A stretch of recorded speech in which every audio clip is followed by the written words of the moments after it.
ఒక గంట క్రితం ఎవరైనా టీవీలు ఆన్ చేసుకొని శాసనసభలో ఏం జరుగుతుంది అనేది వింటే మా సబితా ఇందారెడ్డి గారు చెప్పింది వింటే వా ఎంత అద్భుతంగా జరిగిపోతా ఉంది తెలంగాణలో విద్యా వ్యవస్థ పూర్తిగా బ్రహ్మాండంగా ఉంది అని చెప్పి అనుకునే ప్రమాదం ఉంది అధ్యక్ష. కానీ వాస్తవం ఏంది అధ్యక్ష?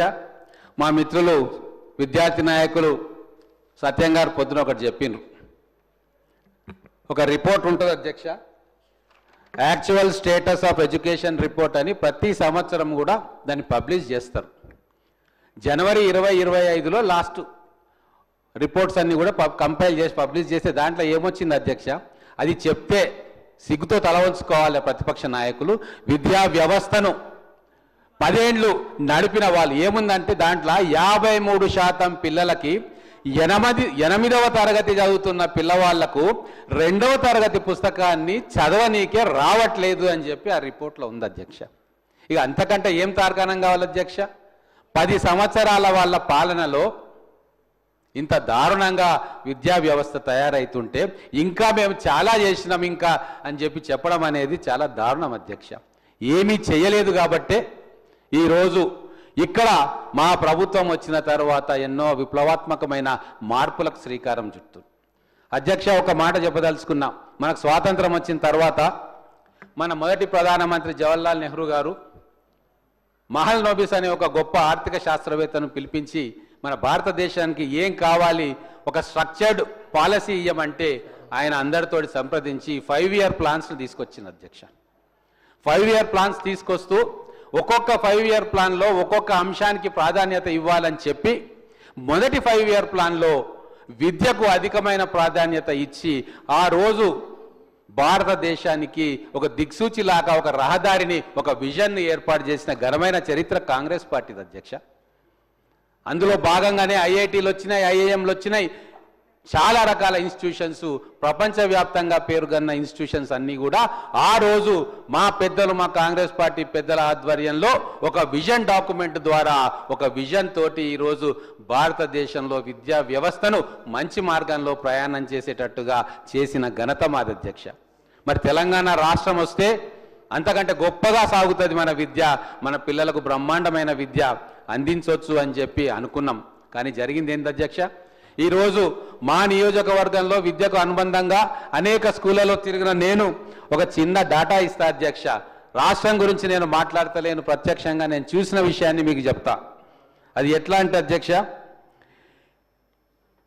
వాళ్ళు కొన్ని వేల కోట్లతోటి ఎన్నో చేస్తామని చెప్తా ఉన్నారు. ఒక చిన్న స్టాటిస్టిక్స్ మీకు చెప్తా.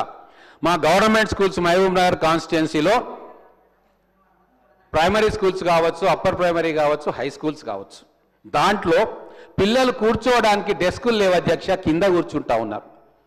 సరే చిన్నపిల్లలు కింద కూర్చుంటే ఇబ్బంది లేదు కానీ అధ్యక్ష 8, 9, 10 తరగతులు చదివే ఆడపిల్లలు ఆ వయసులో కింద కూర్చుంటే వాళ్ళు పడే శారీరక బాధ కానీ మానసిక హింస కానీ ఎట్లుంటుంది అధ్యక్ష?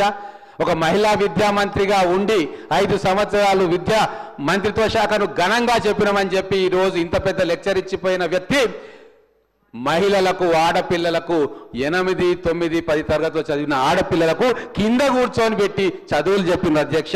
మా ఒక్క నియోజకవర్గంలోనే 5,700 డెస్కులు అవసరం ఉండే డ్యువల్ డెస్కులు 22 లక్షల కోట్ల రూపాయల బడ్జెట్ను ప్రవేశపెట్టిన వీళ్ళు నా కాన్స్టిట్యున్సీలో ఉన్న ఆడపిల్లలకు 5,000 డెస్కులు ఇవ్వడానికి వాళ్ళ దగ్గర నిధులు లేవు, ఇంకేం గొప్పగా చేసిండ్రు, ఈ విద్యా వ్యవస్థను అభివృద్ధి చేసిండ్రు అని చెప్పి ఈ సభ ద్వారా తెలంగాణ ప్రజలకు నేను చెప్పదలుచుకున్నాను అధ్యక్ష.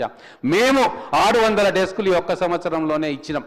ఇంకో విషయం అధ్యక్ష, చాలా చేసినామని చెప్పారు కదా, మరి అన్నీ చేస్తే మేము వచ్చిన తర్వాత అమ్మ ఆదర్శ పాఠశాలలో 24,000 పనులు మేము ప్రారంభం చేసి కంప్లీట్ చేసాం అధ్యక్ష. ఇంకా చేయాల్సినవి ఉన్నాయి. మరి వీళ్ళు 10 సంవత్సరాలలో 24,000 వర్క్స్ చేశారా? దాంట్లో మరుగుదొడ్లు ఉన్నాయి, వాటర్ కనెక్షన్స్ ఉన్నాయి, ఎలక్ట్రిసిటీస్ ఉన్నాయి, చిన్న చిన్న రిపేర్స్ ఉన్నాయి.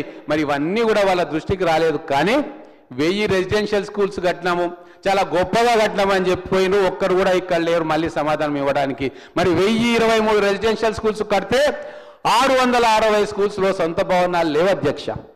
అదే మహల్ నోబిస్ గారు మళ్ళీ ఒక మాట చెప్పింది ఆ రోజు, ఇది వినాలే. ప్రతిపక్ష సభ్యులు ప్రతిసారి మీరు అది చేయలేదు అంటారు కదా, బాధ్యతారహిత్యంగా. బాధ్యతతో కూడిన వ్యక్తులం కాబట్టి నేను ఈరోజు ఒక మాట చెప్తా ఉన్నా. ఆ రోజు ఒక సోషల్ ఇంపాక్ట్ కానీ లేదా ఎడ్యుకేషనల్ సంబంధించిన అంశాలకు కానీ ఒక పాలసీ డెసిషన్ తీసుకున్న తర్వాత గ్రౌండింగ్ చేయడానికి 3 సంవత్సరాలు పడుతుంది అధ్యక్ష. అలాగే ఇన్ఫ్రాస్ట్రక్చర్ ప్రాజెక్ట్స్ను ప్లానింగ్ చేసుకొని దాన్ని గ్రౌండింగ్ చేసి ఆ రిజల్ట్స్ రావడానికి 10 సంవత్సరాలు పడుతుంది అధ్యక్ష. మెడికల్ ఇన్ఫ్రాస్ట్రక్చర్ను ప్లానింగ్ చేసుకొని గ్రౌండింగ్ చేయడానికి 5 సంవత్సరాలు పడుతుంది అధ్యక్ష. ఇది ప్రపంచవ్యాప్తంగా ఒక పనిని మనం అనుకొని విజువలైజ్ చేసుకొని ప్రణాళిక రచించి ఫండ్స్ కేటాయించుకొని గ్రౌండింగ్ చేయడానికి పడే సమయం అని చెప్పి అంతర్జాతీయంగా ఎకనామిస్టులు కానీ మిగతా వాళ్ళు తీసుకున్న సమయం. మరి ఈ 10 సంవత్సరాలు వాళ్లకు దొరికితే వాళ్ళు ఏం చేశారు అధ్యక్ష? 15 నెలల్లో 3 నెలలు కోడ్కు పోయిన తర్వాత, ఎలక్షన్ కోడ్ వచ్చిన తర్వాత కేవలం 12 నెలల్లో మేము చేసిన పనులను ఒక్కసారి బేరీజ్ వేసుకోవాలి కదా అధ్యక్ష. వాళ్ళు చేయలేని పనులు ఎన్నిటినో మేము చేస్తూ ఒక దిశానిర్దేశం మా ఎడ్యుకేషన్ రంగానికి, విద్యా వ్యవస్థకి ఇచ్చే ప్రయత్నం మేము చేసినాం. కేవలం విద్య కోసమే విద్య అన్నట్టు కాకుండా సమాజం మొత్తాన్ని బాగు చేసి దాన్ని విద్య వైపు మరలించేటట్టుగా మేము వినూత్నమైన పథకాలు తీసుకురాలేదు అధ్యక్ష. ఒక్క ఉదాహరణ చెప్తా. మేము రాగానే ఇదే అసెంబ్లీ ప్రాంగణంలో మన అందరం కూడా పాల్గొన్నాం. మన గౌరవ ముఖ్యమంత్రి గారు, మిగతా మంత్రులు, మేము అసెంబ్లీలో వచ్చిన 2వ రోజు 3వ రోజు వెళ్ళి మహిళల కోసం ఫ్రీ బస్సును మేము ఆ రోజు మన అందరం ప్రారంభోత్సవం చేసుకున్నాం కదా అధ్యక్ష. దాని ఇంపాక్ట్ ఈరోజు తెలంగాణ వ్యాప్తంగా మహిళల విద్య మీద అద్భుతమైన ఇంపాక్ట్ అది కనబడతా ఉంది. అది వాళ్ళ కనబడతలేదు కానీ సమాజం అర్థం చేసుకుంటుంది అధ్యక్ష. ఎటువంటి ఇంపాక్ట్ పడుతుందంటే ఉదాహరణ చెప్తా. ఇబ్రాహీంపట్నంలో, మహబూబ్ నగర్లో వొకేషనల్ ఇంటర్మీడియట్ కాలేజీలు ఉన్నాయి అధ్యక్ష. గతంలో 50% కూడా సీట్లు ఫిల్ కాలే అక్కడ. కానీ ఈరోజు దూర ప్రాంతాల నుంచి అమ్మాయిలు 20 కిలోమీటర్లు, 30 కిలోమీటర్లు, 40 కిలోమీటర్లు ఆ బస్సులల్లో వచ్చుకుంటూ ఆ వొకేషనల్ ట్రైనింగ్ కాలేజీలో ఎంఎల్టీ కోర్సులు కావచ్చు, కంప్యూటర్స్ కావచ్చు, తర్వాత మిగతా టెక్నికల్ అంశాలకు సంబంధించిన కోర్సులను ఆ రోజు జాయిన్ అయ్యి 50% అటెండెన్స్, 50% ఎన్రోల్మెంట్ పెరిగింది అధ్యక్ష. గతంలో 50 మంది అమ్మాయిలు ఉండి 50 సీట్లు ఖాళీగా ఉంటే ఈరోజు 150 మంది అమ్మాయిలు వచ్చి అక్కడ చదువుకుంటున్నారు అధ్యక్ష. ఇటువంటి ఎన్నో విప్లవాత్మక మార్పులు ఆలోచన చేసి ఆచరణలోకి తీసుకొస్తా ఉన్నాం. ఎందుకంటే ఇక్కడ ఒక వ్యక్తి ఆలోచన కాదు, సమిష్టి ఆలోచన జరుగుతుంది. కాబట్టి సమాజానికి ఏది అవసరమో ఏది కాదు, ఎక్కడ ఖర్చు పెట్టాలి, ఎక్కడ ఖర్చు పెట్టకూడదు అని చెప్పి ఒక నిర్దిష్టమైన ప్రణాళికతోటి ముందుకు పోతా ఉన్నాం. కాబట్టి మనకి రిజల్ట్స్ వస్తూ ఉన్నాయి అధ్యక్ష. ఒక చిన్న విషయం, ప్రపంచంలో మన కోవిడ్ ఎప్పుడు వచ్చింది అధ్యక్ష? 2019లో మొదలైంది. దాని ప్రభావం 2020 కోవిడ్. ఆ రోజు ఆ కోవిడ్ దుష్ప్రభావం వలన ప్రపంచ దేశాల్లో ఆర్థిక వ్యవస్థలన్నీ కూడా కుప్పగోల్పోయిన సందర్భం. అమెరికా, చైనా, యూకే లాంటి ఎన్నో దేశాలు, అప్పటిదాకా బలంగా ఉన్న దేశాలు పారిశ్రామిక రంగంలో కావచ్చు, మిగతా రంగాల్లో కావచ్చు, చాలా ఇబ్బందులకు గురైనాయి. ఒక్క అమెరికానే $36 ట్రిలియన్ అప్పును తీసుకొని ఆ కోవిడ్ యొక్క పరిణామాల నుంచి బయటపడడానికి, ఆ అప్పును తీర్చడానికి వాళ్ళ పౌరసత్వాన్ని కూడా ఈరోజు $5 మిలియన్ కోసం అమ్ముతున్న చరిత్ర మనం ఈరోజు చూస్తూ ఉన్నాం. నేను ఇది ఎందుకు చెప్పదలుచుకున్నానంటే అధ్యక్ష, ఒక విపత్కర పరిస్థితి ఉన్నప్పుడు ప్రభుత్వాలు పారదర్శకతతోటి మేధస్సు గల ముఖ్యమంత్రి ఇక్కడ ఉంటే, సమాజం గురించి అవగాహన ఉన్న ముఖ్యమంత్రి ఉంటే రానున్న కాలం భయానకరంగా ఉంటుంది. కాబట్టి మనం ఖర్చు పెట్టే ప్రతి పైసా కూడా సమాజానికి ఉపయోగపడాలి అనే ఒక ఇంగిత జ్ఞానంతో వాళ్ళు ఆ రోజు ఆలోచన చేసిన అధ్యక్ష.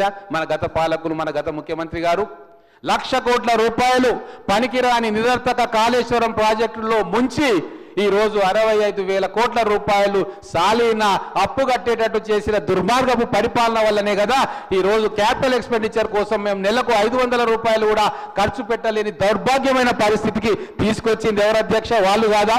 మేమున్నామా 10 సంవత్సరాల నుంచి అధికారంలో? వాళ్ళు ఉన్నారు. గౌరవ మాజీ ఫైనాన్స్ మినిస్టర్ గారికి తెలియదా మన ఆర్థిక పరిస్థితి 2014లో ఎట్లుండే? ఆ రోజు 16,000 కోట్ల మిగులు బడ్జెట్ తోటి రాష్ట్రాన్ని వాళ్ళ చేతికి ఇస్తే మాకు 10 సంవత్సరాల తర్వాత వాళ్ళు చేసిన నిర్వాహకం వల్ల మా చేతికి ఏమొచ్చింది అధ్యక్ష ఖర్చు పెట్టడానికి? అయినా సరే ఏ రూపాయి అయితే ఖర్చు పెడితే సమాజానికి ఉపయోగపడుతుందో, ఏ సంక్షేమ పథకాలు మేము మొదటి ప్రియారిటీగా ఇవ్వాలనో లెక్క వేసి మరి సలహాలు తీసుకొని అదే గ్రౌండింగ్ చేసాం తప్ప వాళ్ళకి ఏది దోస్తే అది తెల్లారి అనౌన్స్ చేయలేదు అధ్యక్ష మా ప్రభుత్వం. అందుకే ఈరోజు సోషల్ ఇంపాక్ట్ కావచ్చు, ఎడ్యుకేషన్ కావచ్చు, ఖచ్చితంగా సరైన మార్గంలోకి ప్రయాణం చేస్తూ ఉంది. దానికోసం ఇక్కడ ఎన్రోల్మెంట్ పెరుగుతూ ఉంది. ఎన్రోల్మెంట్ ఎందుకు పెరుగుతూ ఉంది? వారు చెప్పిన లెక్కలలో 10 సంవత్సరాల నెగటివ్ ఇంపాక్ట్ గత సంవత్సరం కనబడి ఉండొచ్చు. కానీ ఎట్లయితే మాల్నోబిస్ గారు చెప్పినరో 5 సంవత్సరాల కాలం ఖచ్చితంగా పడుతుంది మన విద్యా వ్యవస్థను నెక్స్ట్ స్టేజ్కి తీసుకురావడానికి. ఆ ఇంపాక్ట్ ఇప్పుడు మనకు కనబడతా ఉంది అధ్యక్ష. చాలా గొప్పలు చెప్పుకుంటా ఉన్నారు, కానీ అధ్వానమైన పరిస్థితి ఉన్నది అధ్యక్ష. నిజంగా పాఠశాలల్లో టీచర్లు లేక ఈరోజు మేము గ్రామాన మా ఎమ్మెల్యేలు మేము స్కూళ్ళలోకి పోయి ఏం చెప్తున్నాం అధ్యక్ష? వీళ్ళే సాక్ష్యం. అయ్యా, గతంలో పంతులు లేక మీరు డ్రాప్అవుట్ అవుతా ఉన్నారు, ఇప్పుడు మేము 11,000 టీచర్లను రిక్రూట్ చేసుకున్నాము, ప్రతి స్కూల్కు కూడా టీచర్ వస్తూ ఉన్నాడు అని చెప్తే అవును వస్తున్నారు అన్నారు. కానీ ఒకసారి మిడిల్ ఆఫ్ ద ఇయర్లో జాయినింగ్స్ ఉండవు అధ్యక్ష. ఎందుకు తగ్గినాయి వాళ్ళు అంటా ఉన్నారు. ఖచ్చితంగా నెక్స్ట్ అకాడమిక్ ఇయర్లో